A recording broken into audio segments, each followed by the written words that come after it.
वो तो विभा ने परसों ही धोकर रखी थी आपकी अलमारी में, देखो वहीं होगी। वो ना मैंने आज धो दी, मुझे लगा कि गंदी हो गई होगी। अरे कैसे गंदी हो गई थी, उसे तो मैंने पहना भी नहीं। हे भगवान, इस लड़की के कपड़े धोने की आदत से परेशान हो गया हूँ मैं।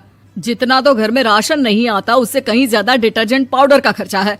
इसकी शादी करवा दो, शादी जाए अपने घर में ही करे काम, फिर चाहे घर के कपड़े धोने हो या पूरे गांव के। हाँ ठीक बोल रही हो, देखता हूँ मैं कोई लड़का। वो दिन भी आ जाता है जब विभा को देखने लड़के वाले आ जाते हैं। लड़की मुझे अच्छी लगी। होने वाली सास कहती है, बेटी अगर कुछ पूछना है तो पूछ लो। वैसे तो हमारी लड़की बहुत ही शर्मीली है, जो बोल दो वो मान लेती है, इसे क्या पूछना होगा। अरे कैसी बात कर रही हो माँ, मुझे इन लोगों के घर रहना है, सवाल तो कई है। हाँ हाँ बेटा पूछ लो ना, क्या पूछना है।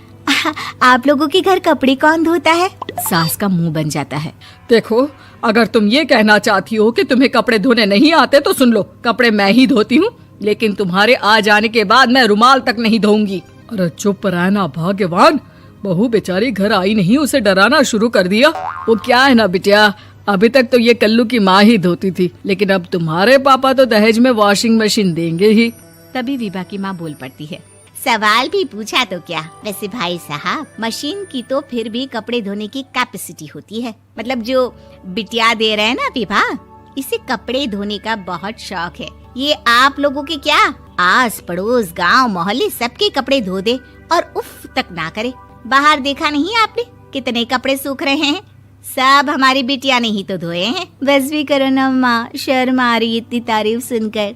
और तो और एक दाग निकाल कर दिखाओ तो मान जाओ। हाँ अच्छा अच्छा, माफ करना बेटा, मैंने गलत समझा, हमें तो रिश्ता बहुत पसंद है। और ऐसे जुड़ जाता है रिश्ता कपड़े धोने का शौक रखने वाली विभा का। उसकी शादी हो जाती है कोयला फैक्ट्री में काम करने वाले कल्लू के साथ। शादी के बाद अचानक विभा चिल्लाती हुई सास के पास आती है। सासू माँ, अरे सासू माँ कहाँ है आप?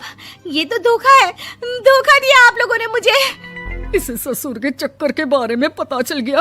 अरे तो उसमें तुझे क्यों धोखा मिला है? अरे नल में पानी नहीं आता, कपड़े कैसे कब धुलेंगे? अच्छा अच्छा, तू पानी नहीं आ रहा उसकी बात कर रही है।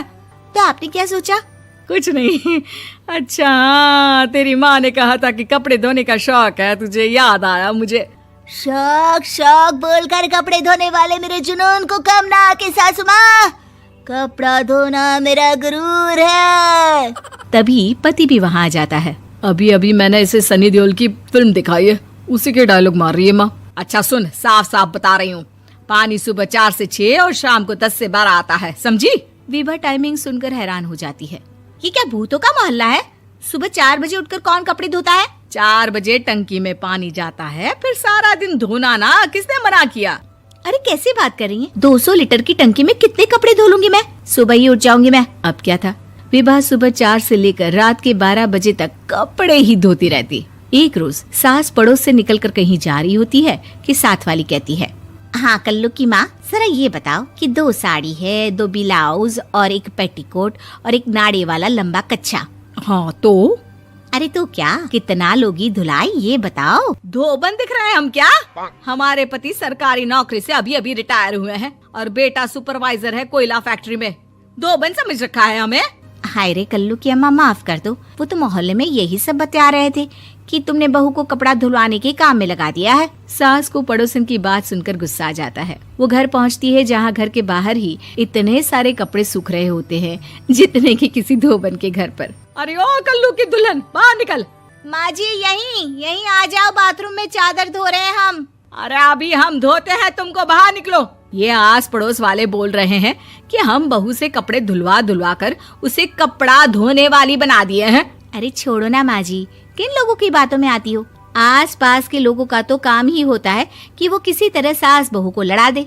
बहू सारे घर के कपड़े धोती है, ये क्या कम है? बोलिए।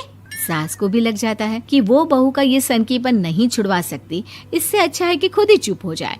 एक रोज सास और बहू मंदिर जाते हैं, जहाँ सास की साड़ी वहाँ खड़ी भीख मांगने वाली से मिलती है। माँ जी क्या बात है, आपकी साड़ी उस भिखारन से कितनी मिल रही है ना? हाँ हाँ देखो तो, दोनों की साड़ी मिल रही है। क्या बात है कल्लू की अम्मा, तुम खुद को तो अफसर की बीवी बताती हो और ऐसी सिंपल सी प्लेन साड़ी पहनकर घूमती हो। सिंपल और प्लेन नहीं है ये साड़ी। तो क्या सोने के धागे से फूल बने हैं? कुछ भी सासू माँ, कुछ भी। हाँ, बने थे इस साड़ी में सोने के धागे से फूल। मेरे पति लेकर आए थे मद्रास से स्पेशली मेरे लिए 10,000 की। ताहे भाई साहब इस भिखारन के लिए भी सेम टू सेम साड़ी लेकर आए होंगे 10,000 की। सास उस वक्त तो कुछ नहीं कहती, लेकिन बहू के साथ घर आती है और अलमारी से एल्बम निकाल कर लाती है। ये साड़ी देख रही है, ये वही साड़ी है जिसे मैंने अभी पहना था। इस साड़ी में ये जो चमकदार फूल दिख रहे हैं ना, ये सोने के धागों से काढ़े गए हैं। लेकिन तू लोकल वॉशिंग मशीन ब्रश से घिस घिस कर सारे फूलों को निकाल कर साड़ी प्लेन कर दी। मुझे माफ कर दीजिए सासू माँ। और तो और, जब मैंने तुझे तेरी गलती के लिए कुछ नहीं कहा, लेकिन तूने तो सबके सामने मेरा मजाक ही बना दिया। क्यों? बहू को समझ में आ जाता है कि अब से उसका कपड़े धोना बंद।